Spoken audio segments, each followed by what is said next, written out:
नमस्कार बंधुरा नूतन दिशारी चैनेले सबाइके स्वागत।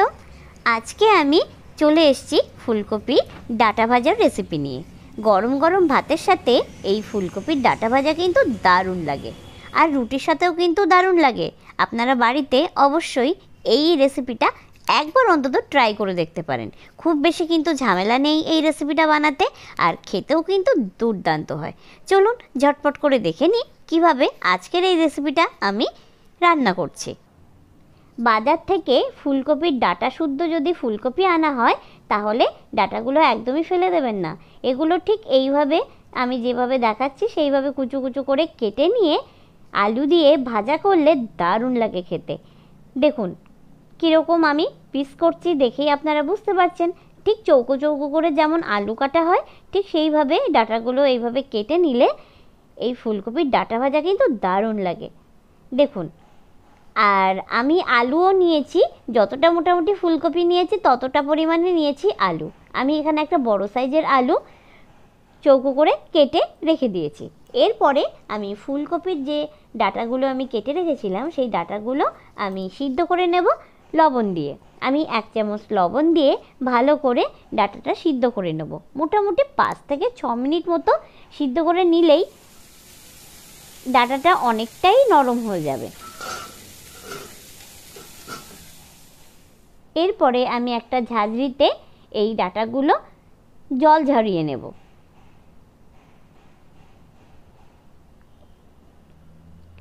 আমি হাত দিয়ে একটু চেপে দেখিয়ে দিচ্ছি ডাটাগুলো কিন্তু খুব ভালোভাবে সিদ্ধ হয়ে গেছে।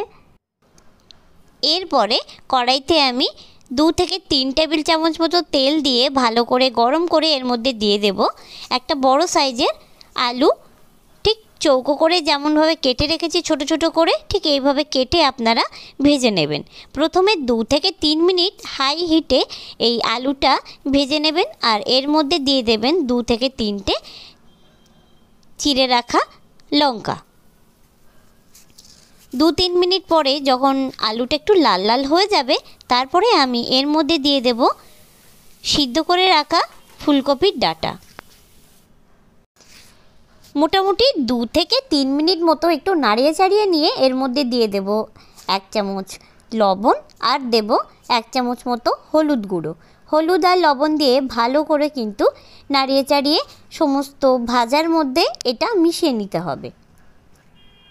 এই ফুলকপির ডাটা ভাজার মধ্যে খুব বেশি কিন্তু মশলা বা উপকরণ লাগে না, কিন্তু ঠিকঠাকভাবে যদি রান্না করে নেওয়া যায় তাহলে কিন্তু এর স্বাদ দুর্দান্ত হয়। শুধু একটা জিনিস মাথায় রাখতে হবে, এই ভাজাটা একটু পোড়ো পোড়ো হবে আর ঢাকা দিয়ে দিয়ে এই ভাজাটা রান্না করতে হবে যাতে আলু আর ফুলকপির ডাটাটা খুব সুন্দরভাবে সিদ্ধ হয়ে যায় আর একটু পোড়ো পোড়ো হয়, মানে হালকা হালকা একটু লালচে লালচে কালার হবে।